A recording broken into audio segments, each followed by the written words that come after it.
Konnichiwa, kembali lagi di Wagomo Japanese Class bareng aku Manda. Apa kabar semuanya? Genki desu ka? Semoga teman-teman dalam keadaan baik-baik saja.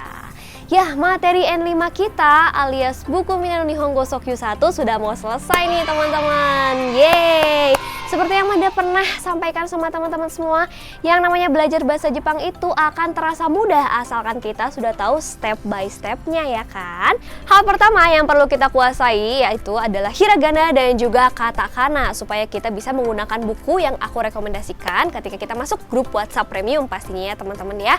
Nah, di luaran sana mungkin banyak juga yang belajar dimulai dengan huruf romaji. Tapi kalau kata Manda akan lebih efektif kalau kita pakai hiragana dan katakana dulu ya, karena nanti kedepannya bakal sangat terpakai teman-teman.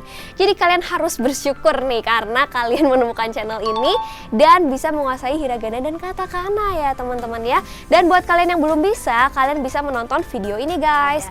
Cara cepat menguasai hiragana dan katakana dalam waktu kurang dari 1 jam masing-masingnya ya teman-teman ya. Nah, kalau setelah menonton video ini kalian gak hafal satu pun huruf hiragana maupun katakana, wah kalian bisa minta traktiran sama aku makan sepuasnya, boleh ya, silakan klaim traktiran kalian nih di nomor aku di sini ya, langsung kontak WhatsApp aku guys. Karena aku yakin kalau kalian sudah menonton video itu kalian pasti menguasai hiragana dan katakana. Nah, ketika kalian sudah menguasai hiragana dan katakana, step berikutnya adalah kalian harus memperkaya diri kalian dengan kosakata baru. Masukkan kosakata itu ke kamus personal kalian. Langkah-langkah berikutnya adalah ketika sudah banyak kosakatanya, kalian tinggal belajar nih gimana sih caranya merangkai kata-kata tersebut menjadi kalimat dengan menggunakan partikel. Itu dia. Kalau kalian sudah bisa, langsung saja masukkan ke pola kalimat dalam bahasa Jepang, yaitu SKOP. Dan terakhir, ketika kalian sudah menguasai itu, kalian tinggal belajar tentang konjugasi kata kerja yang aku sering banget mention sama kalian. Ada banyak bentuknya nih, ada A, I, U, E, O plus T dan juga ta. Nah, itu aja sih teman-teman. Kalau sudah bisa, wah itu kalian udah auto jago bahasa Jepangnya.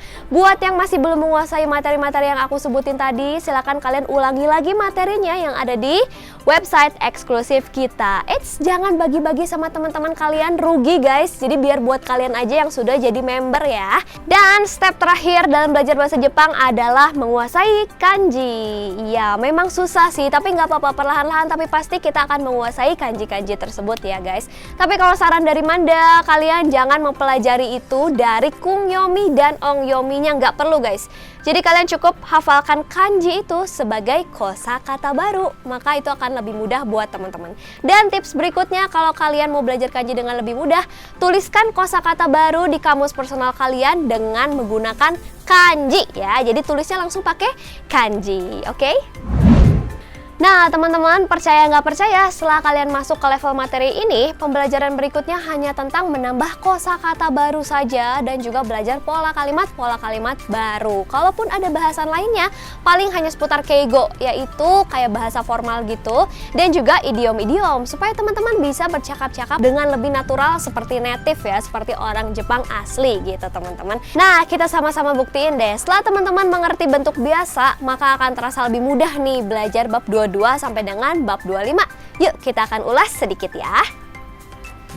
Materi anak kalimat di bab 22 itu aslinya kita cuma belajar pola kalimat SOP aja dan juga jenis objek yang baru teman-teman, seperti itu ya. Kalau kalian ingat juga, di dalam bahasa Indonesia ada yang namanya objek pelaku dan juga objek penderita. Nih akan Manda contohkan dalam kalimat berikut ini. Kore wa watashi ga tsukutta keiki desu. Ini adalah kue buatanku. Kata tsukuta keki adalah satu kata benda baru yang terbentuk dari kata kerja ditambah dengan kata benda, seperti yang aku pernah jelaskan di materi ini teman-teman. Cara menggunakan bentuk biasa dalam percakapan dalam bahasa Jepang ya. Teman-teman yang belum paham materinya bisa langsung ditonton lagi aja videonya atau materi berikut ini ya guys ya. Nah, seperti teman-teman perhatikan juga, setelah kata watashi, kita lihat di sini ada partikel ga. Nah, teman-teman tahu sendiri ya, kalau partikel ga ini digunakan untuk penanda objek. Jadi, partikel penanda objek itu ada dua ya, ada partikel ga dan juga partikel o. Kita lihat di sini, ketika predikatnya merupakan kata kerja aktif atau kata kerja yang bergerak, maka kita menggunakan partikel o. Tapi ketika predikatnya merupakan kata benda atau kata kerja statis, maka di sini kita menggunakan partikel penanda objeknya adalah ga. Gitu aja sih teman-teman, gampang kan? Selanjutnya di bab 22 dan 23 teman-teman akan menemui pola kalimat bentuk u ditambah jikang, yoji ataupun yakusoku, dan juga teman-teman akan menemui pola kalimat bentuk biasa ditambah toki. Nah, pola kalimat ini sebenarnya nggak usah teman-teman terlalu pahami, yang penting kalian tahu artinya, maka kalian pasti auto paham cara menggunakannya ya. Kecuali pola kalimat yang akan aku jelaskan berikut ini guys. Yang pertama adalah kata kerja u ditambah bentuk to, yang artinya kalau titik maka titik seperti itu. Jadi di sini teman-teman lihat ada to. Tapi to di sini adalah bukan partikel, tapi to di sini merupakan bagian dari kalimat itu sendiri yang artinya adalah kalau. Ya, pola kalimat ini adalah untuk menyatakan syarat sebab akibat. Jika titik-titik, maka titik-titik. Jadi kalau misalkan kalimat sebelum to terjadi, maka kalimat setelah to pun akan terjadi. Contohnya seperti ini nih. Teman-teman perhatikan di sini. Anna ni togarashi o takusang taberu to onaka o kowashimasu. Kalau kamu makan cabai sebanyak itu, kamu pasti mencret guys, alias sakit perut. Nah, jadi pola kalimat ini tuh untuk mengungkapkan kayak hal yang akan auto terjadi atau udah kayak hukum alam gitu guys. Pola kalimat yang kedua adalah bentuk ta ditambah ra. Nah, pola kalimat ini mungkin artinya sama-sama kalau. Tapi di sini tuh beda konteks dan juga beda makna teman-teman. Kalau yang sebelumnya kita bisa lihat bentuk u ditambah to itu udah kayak hukum alam gitu guys. Jadi sebab akibat kayak auto bakal terjadi.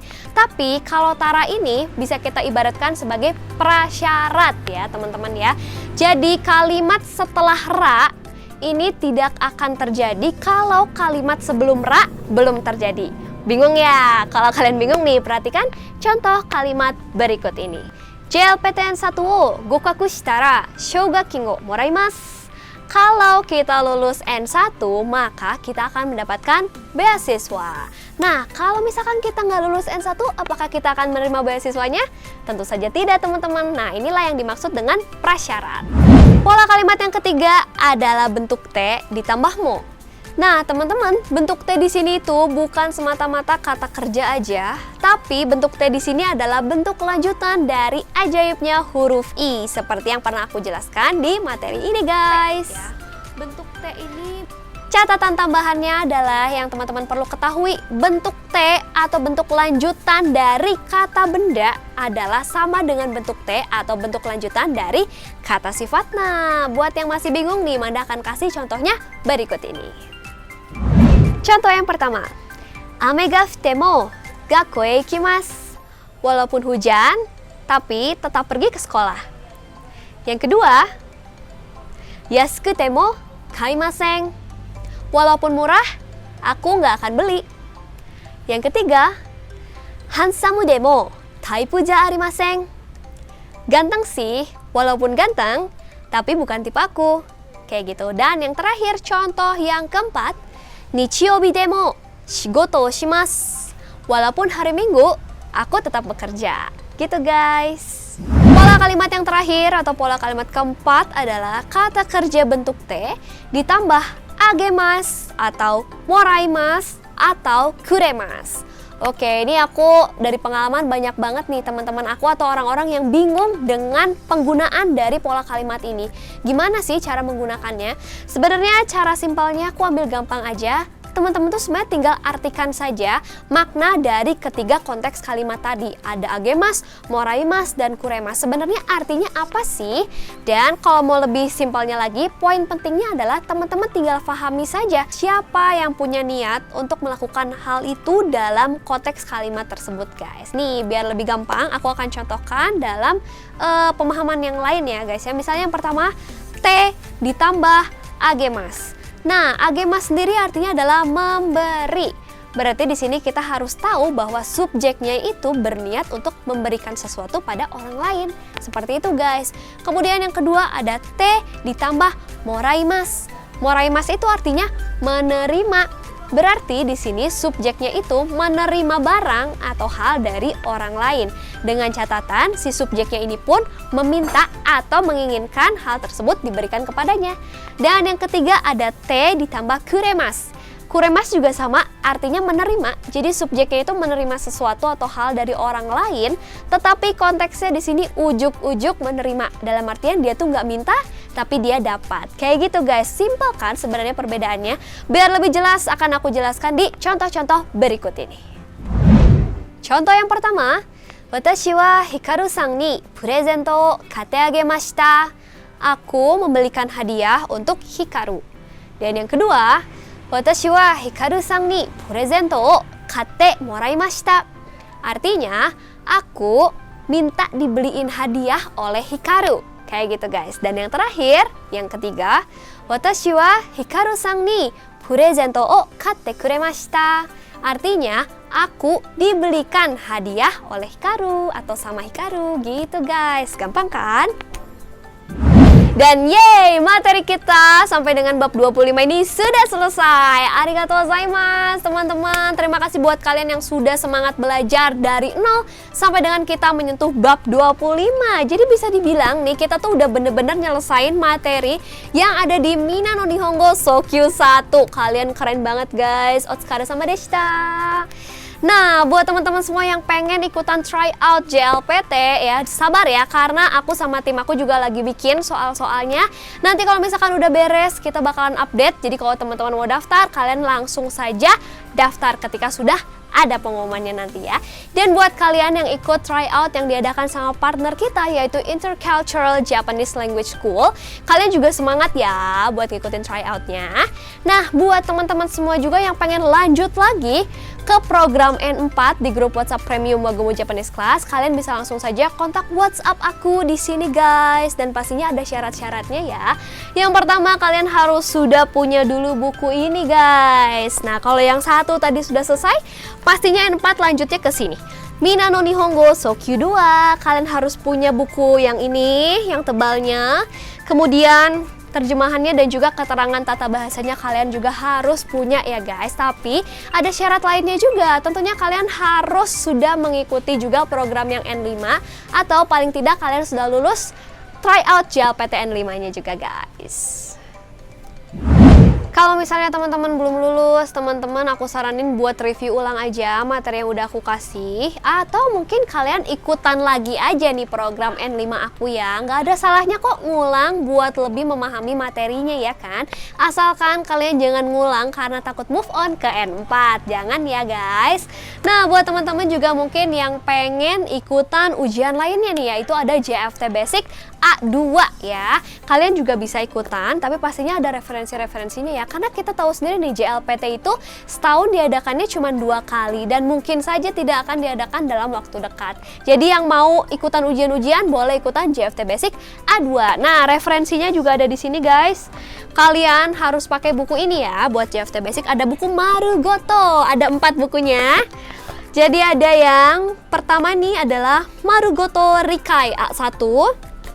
Kemudian ada yang A1-nya itu yang Katsudo.